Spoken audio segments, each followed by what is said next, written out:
Hey guys, welcome back. It's Nadine. Today I'm going to show you how we took my husband's disorganized, cluttered, dark office and turned it into a more clutter-free, organized office for him and now also for me. So stay tuned, guys. This is the door to my husband's office, and today we decided we are going to clean it out thoroughly. So don't be scared. Da, da, da. Yeah, let's start on this side. So we walked in. This is his wall. This is all the kids' artwork over the years. We come over here. His bookcase, his wrapping paper, dining room chair. He has a file cabinet over there. The dining chair's in here. I mean, look at all this. And he says this is organized and he can find everything. Yeah. I mean, look at the clutter. He has another bookcase over here with all kinds of stuff. And then he has this over here. I mean, this. I'm surprised you can see the floor. Let's look at the floor. It's not bad. He has his bookcase. It's dark in here too. And under here he has bins and papers and the safe and all his cords. Another file cabinet. It's too much furniture in here. It's a small space, but we are going to tackle it today. And we will take you along for the journey. So, this is where we are so far. Almost all the floors cleared up. We're just going to do countertops and tackle that corner over there. Bookcase is almost empty. Okay, let's continue.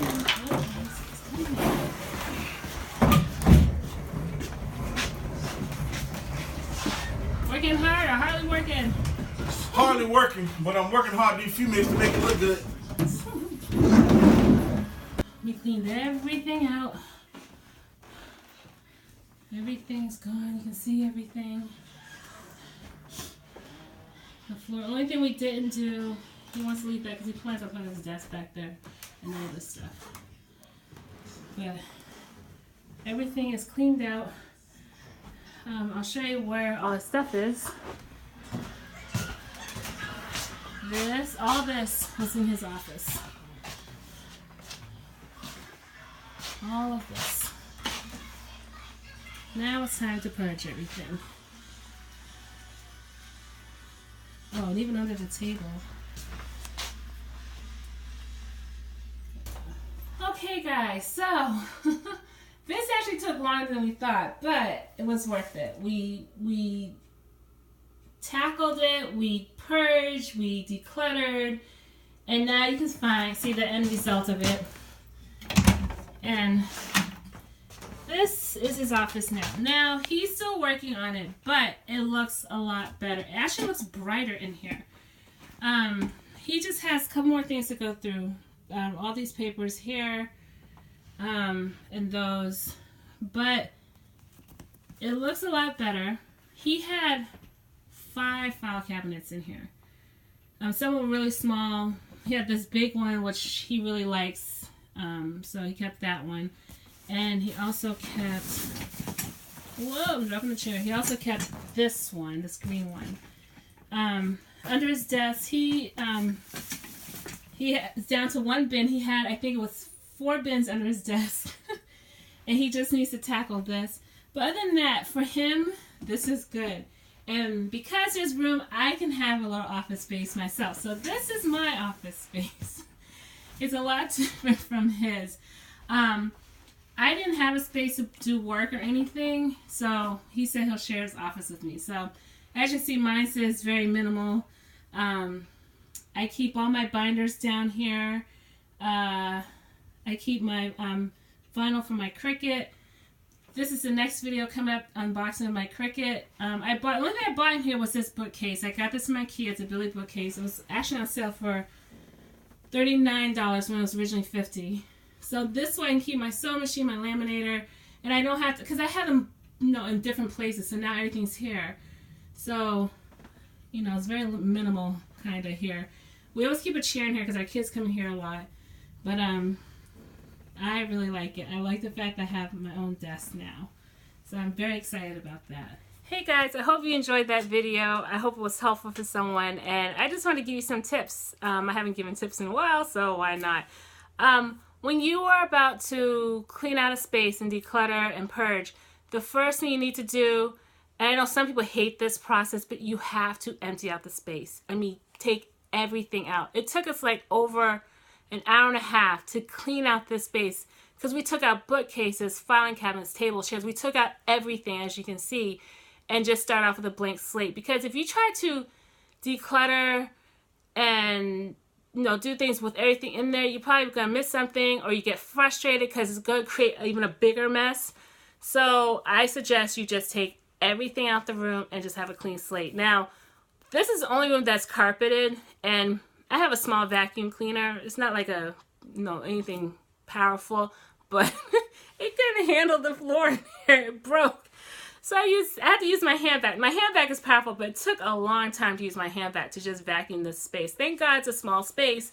So I need to get a new vacuum cleaner in general because I do have carpet, and if anyone can recommend a good vacuum cleaner, cordless preferred, I would love to hear it down in the comments below. But again, empty out the space. And then once you empty out the space, as you can see, we put everything in the dining room and we purge. We threw away stuff. We gave away stuff. Now, my husband, he's not a hoarder, but some things he wants to keep. And I'm like, you haven't used this in like 2 years. Why are we keeping it? We got to get rid of it. And he's starting to realize, because when I told him we were going to clean out his office, he was all for it. He suggested it. But then he was like, okay, so we're going to clean it out and just put everything back and just reorganize. Like, no. We are going to purge and get rid of stuff. And he had a hard time with that. I went out to get something, I forgot. And then I came back and said, okay, I get it, Needy. I get it. We got to get rid of stuff, declutter, things we're to keep. It's just taking up space. I understand now. So he was on board, and so we got rid of a lot of stuff. There's some things he kind of had a hard time giving away. And I asked him, why are you keeping it? It was either because someone gave it to him, or he feels like he'll use it in the future when he hasn't used it in years, or he likes it, But if it's not serving a purpose, I suggest you just give it away, because you could be a blessing to someone else who really needs it. So it's funny. He had a little 3-drawer, like a Tupperware container. It has 3 drawers. He loved that thing, and he was like, I was like, we need to give it away. He's like, well, you can keep it. You can use it. I was like, I have no purpose for that, so I'm not going to keep it. And so he was like, give it to me. He's like, okay, we can give it away. He had his moment. So he gave it away. So, yes, I'm not going to lie. Some things are hard for me to give away, but I just, sometimes it's like, it's just wasting space and it's not doing anything. So learn to give things away when you don't need it, and you can be a blessing to someone else. When it comes to storage, shop your house. When you start to put everything back, you need like little containers. Shop your house first before you go out to the container store, Dollar Tree, wherever you may get containers. Shop your house first, because you'd be surprised what you can find. Again, like I said in previous videos, think outside the box. Like, mason jars can hold pens and pencils. A coffee mug that you don't use anymore can hold pens and pencils. I mean, the only thing I bought was a bookcase. I really needed one because I got tired of putting, this was in one closet. My sewing machine was in the dining room. My lamb machine was in another closet, and I want everything to be in this space now that I have an office space. So that's why I got the bookcase. And I'm a bargain shopper, so thank God this was on sale. It was originally $50. I got it for $39. So this is the only thing I bought. But I also shop my house to find things, because I have a lot of containers, a lot of them from Dollar Tree. So, like this one, magazine holder, it holds all the papers I need to go through. $1, so you don't have to pay a lot to, have pretty things and to, do storage. Just, look inside your house. If it used to hold peanut butter, it can be something, you can just cover with some nice paper, and you got a decorative pencil holder. So always shop your house. And the other tip is personalize your space. As you can see, I haven't personalized my space. Obviously not yet. But my husband, he has his kids' artwork on there. He has pictures of us, So he's already personalized space. Mine's a work in progress. So it's going to get personalized eventually, but I like to keep it kind of simple. I don't want a lot of clutter because then it just gets a little too overwhelming. So, and it doesn't have to be Pinterest perfect. It just has to be perfect for you. Doesn't matter what anyone else thinks. As long as you're happy, that's all that matters. And so, before, when Pinterest first came, I was like, oh, I want my office to look like that. I want to have this big old office and have like a big table, like an ottoman, but it's a big table. It has storage. I'll keep my Cricut machine there, my sewing machine. I don't have that type of space. I don't have anything like that. So I just have to work with what I got. So, and to me, this is, Pinterest picture perfect for me. So just do, like I say, do what works best for you. So guys, I hope you enjoyed this video. I hope it was helpful.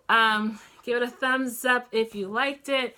I will come back again when I unbox my Christmas present, my Cricut. I'm looking forward to this. My friend called me. She was saying, you're the only friend I know who knows what a Cricut is, because she got the Cricut Maker, I believe it was for Christmas. And she was so surprised when I mentioned it in the last video. She's like, none of my friends know what a Cricut is. You're the only one that knows. So we think we have artsy, we're very artsy crafty. So guys, thank you so much for watching. And until we meet again, have a very blessed day.